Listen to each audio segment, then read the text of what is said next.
नमस्कार, मैं हूं तनु और आप देख रहे हैं नेशन कीपर। दोस्तों, सुबह झूठ, शाम झूठ, सदन में झूठ, रैली में झूठ, जनता के बीच झूठ, इंटरव्यू में झूठ, झूठ झूठ झूठ, सिर्फ और सिर्फ झूठ। दोस्तों, झूठ का धंधा करने वाले झूठ की दुकान बंद करने निकले हैं। जो खुद झूठ बोलते हैं वो फेक न्यूज पर कानून लेकर आएंगे। दोस्तों, अनुराग ठाकुर धड़ल्ले से यूट्यूब चैनल बंद कर रहे हैं। मोदी और अनुराग ठाकुर ने तो जैसे 2024 से पहले ठान लिया है कि उनके खिलाफ बोलने वालों को बिल्कुल नहीं बख्शा जाएगा। नरेंद्र मोदी का ये वीडियो देखिए। बेहतर स्वास्थ्य सुविधाओं के लिए असम के गुवाहाटी से लेकर पश्चिम बंगाल के कल्याणी तक, झारखंड देवघर से लेकर के बिहार में दरभंगा तक इस प्लानिंग के साथ नए नए एम्स खोले गए हैं ताकि लोगों को इलाज के लिए सैकड़ों किलोमीटर दूर न जाना पड़े। इस वीडियो में नरेंद्र मोदी पश्चिम बंगाल में पंचायती राज परिषद को वीडियो कॉन्फ्रेंस के जरिए बता रहे हैं कि बेहतर स्वास्थ्य सुविधाओं के लिए असम के गुवाहाटी से लेकर पश्चिम बंगाल के कल्याणी तक, झारखंड देवघर से लेकर बिहार में दरभंगा तक इस प्लानिंग के साथ नए नए एम्स खोले गए हैं ताकि लोगों को इलाज के लिए सैकड़ों किलोमीटर दूर न जाना पड़े। दोस्तों, प्रधानमंत्री फेंकते फेंकते इतना फेंकने लगते हैं कि हजम ही नहीं होता। दोस्तों, दरभंगा में कोई एम्स नहीं है। हकीकत यह है कि दरभंगा एम्स को लेकर बिहार सरकार की ओर से दी गई 151 एकड़ जमीन को केंद्र सरकार की टीम ने रिजेक्ट कर दिया है। लेकिन प्रधानमंत्री नरेंद्र मोदी के हिसाब से दरभंगा में एम्स खुल चुका है। अंधभक्त कह रहे हैं कि यह भाषण लिखने वाले की गलती है। तो मोदी जी, जरा देश को भी बताइए कि 2014 से पहले आपके जुमले वाले भाषणों को लिखने वाला महान शख्स कौन है। वो कहते हैं ना, नकल के लिए भी अकल चाहिए, पर ज्ञानी प्रधानमंत्री को तो टेलीप्रॉम्प्टर पर जो लिख कर दे दो, चाहे जुमले लिख दो, चाहे झूठे वादे लिख दो, चाहे लंबी लंबी फेंकना लिख दो, झूठ बोलना लिख दो, लंबे चौड़े भाषण लिख दो या घंटों मन की बात लिख दो, देखकर बोलते चले जाएंगे। दोस्तों, अगर गलती लिखने वाले की होती तो मोदी जी देश से माफी मांग लेते और कह देते कि दरभंगा में कोई एम्स नहीं है, पर जुमला था, फेंक दिया और अनभक्तों ने इस पर ताली भी बजा ली। मोदी जी के झूठ से परेशान होकर देश की जनता 2 दिन से नरेंद्र मोदी से इस्तीफा मांग रही है। ट्विटर पर मोदी हटाओ देश बचाओ ट्रेंड कर रहा है। इस पर कई नेताओं ने भी अपनी प्रतिक्रिया दी है। दोस्तों, कांग्रेस नेता कन्हैया कुमार अपने ट्विटर हैंडल से ट्वीट कर लिखते हैं, जिस दिन अमित शाह बोलते हैं कि फेक न्यूज फैलाने वाले को 3 साल की सजा होगी, उसी दिन नरेंद्र मोदी फेक न्यूज फैलाते हैं कि उन्होंने दरभंगा में एम्स खोल दिया। समझ नहीं आता यह रंगा बिल्ला की जोड़ी देश चला रहे हैं या सर्कस। वहीं दूसरी ओर बीएसपी सांसद दानिश अली ट्वीट कर लिखते हैं, मैं पिछले महीने ही दरभंगा गया था, वहां एम्स का नामो निशान नहीं है। प्रधानमंत्री जी, आप हमेशा जुमलेबाजी क्यों करते हैं? यह हमारे प्रधानमंत्री को शोभा नहीं देता। दोस्तों, आजकल झूठ के साथ ठहाके मुफ्त में मिलते हैं। सदन में अविश्वास प्रस्ताव लाने के बाद मणिपुर पर चर्चा करते हुए नरेंद्र मोदी की बेशर्मी वाली हंसी को ना ही हिंदुस्तान भूलेगा और ना ही कभी माफ करेगा। इस देश की बेटी को जब नग्न घुमाया जाता है तो प्रधानमंत्री के पास चर्चा करने का समय नहीं होता। लेकिन कांग्रेस पर टिप्पणी करने, रैलियों में अपनी महानता, अपने काम, अपने वादे बताने के लिए प्रधानमंत्री पूरी तरह से फ्री रहते हैं। एक तरफ प्रधानमंत्री हंसते हैं, दूसरी तरफ मणिपुर रोता है। दोस्तों, ये वीडियो देखिए। इस वीडियो में राहुल गांधी क्या कह रहे हैं। जो मणिपुर में हो रहा है, हिंदुस्तान की सेना उसको 2 दिन में रोक सकती है। Army will not able to solve anything. Rahul Gandhi कह रहे हैं कि मणिपुर में जो हो रहा है उसे हिंदुस्तान की सेना 2 दिन में रोक सकती है। वहीं बीजेपी का ये बेशरम नेता कह रहा है, army will not be able to solve anything, यानी सेना कुछ हल नहीं कर पाएगी। दोस्तों, कांग्रेस नेता पवन खेड़ा ने इस पर ट्वीट करते हुए लिखा है, पिछले 2 दिन से लगातार भाजपा के नेता भारतीय सेना का अपमान कर रहे हैं। क्या भाजपा की नजरों में हमारी सेना एक हिंसक सेना है जो सिविलियंस को मारती है? क्या भाजपा को नहीं मालूम कि 1956 से लेकर अब तक 39 अवसरों पर भारतीय सेना ने विश्व के अनेक देशों में शांति की स्थापना की है। दंगों में सेना के फ्लैग मार्च भर से शांति स्थापित हो जाती है।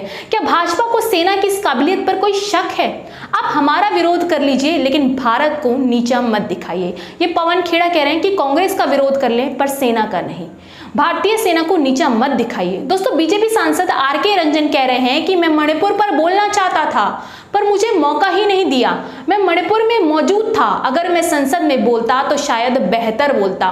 मणिपुर हिंसा में मेरा भी घर जला दिया गया। मैंने प्रधानमंत्री नरेंद्र मोदी को चिट्ठी भी लिख दी थी और उसकी एक कॉपी गृह मंत्री अमित शाह को भी भेज दी थी। मैंने उसमें 12-13 पॉइंट लिखे थे।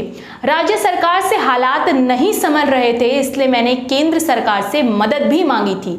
दोस्तों, आरके रंजन कह रहे हैं कि मुझे संसद में बोलने नहीं दिया गया, वहां की स्थिति ठीक नहीं है। वहीं मणिपुर में बीजेपी की सहयोगी पार्टी एनपीएफ यानी नागा पीपुल्स फ्रंट के नेता लॉरो फोजे ने एबीपी न्यूज को दिए इंटरव्यू में कहा, मैं संसद में बोलना चाहता था लेकिन मुझे संसद में बोलने का मौका नहीं मिला। मुझसे कहा गया कि गृह मंत्री ही बोलेंगे। फोजे ने कहा, मैं संसद के पहले दिन से ही सदन में मौजूद था। राहुल गांधी ने मणिपुर के लिए अच्छा बोला। इसकी वजह यह है कि वे हिंसा के बाद ही मणिपुर गए थे और वहां के लोगों से बातचीत की थी। इससे वहां के लोगों में उनके प्रति पर्सनल टच पैदा हुआ। उन्होंने कहा, मणिपुर मुद्दे पर मेरा बोलना बहुत जरूरी था। हम इस मुद्दे को लेकर इमोशनल हैं। हम देश को बताना चाहते हैं कि वहां की स्थिति को लेकर पब्लिक कैसा महसूस कर रही है। ये हमको बोलना ही पड़ेगा। मेरी पार्टी बीजेपी के साथ मणिपुर में गठबंधन में है, इसलिए हमने गृह मंत्री को ही बोलने दिया। हालांकि हमारे बोलने का बड़ा मन था। दोस्तों, भाजपा के सांसदों को भी अब समझ आ गया है कि प्रधानमंत्री नरेंद्र मोदी मणिपुर को लेकर सीरियस नहीं है।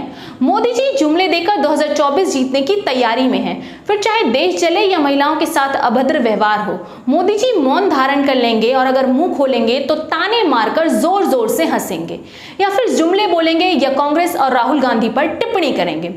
दोस्तों, प्रधानमंत्री और अमित शाह मणिपुर में पूरी तरह से फेल साबित हुए हैं, पर उसका ठीकरा किसी और के सर फोड़ना था। इसलिए गृह मंत्री अमित शाह सदन में कहते हैं कि मणिपुर के आदिवासी म्यांमार के हैं। इस पर एनडीए के सहयोगी एमएनएफ सांसद ने क्या कहा, खुद ही सुन लीजिए।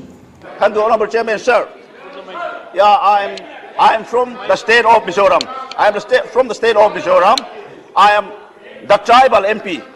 Honorable Home Minister said that the tribal people in Manipur are Myanmaris. We are not Myanmaris. We are Indian. We have been living there before British administration.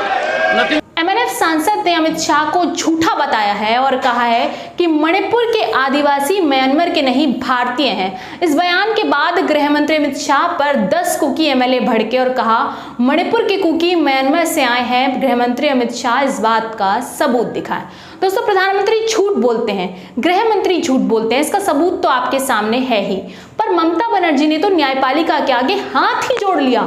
Mamata Banerjee हाथ जोड़कर कहती है, माय लॉर्ड प्लीज हमारे देश को बीजेपी से बचा लीजिए। दोस्तों, गृह मंत्री अमित शाह का एक और वीडियो है, इसे देखिए।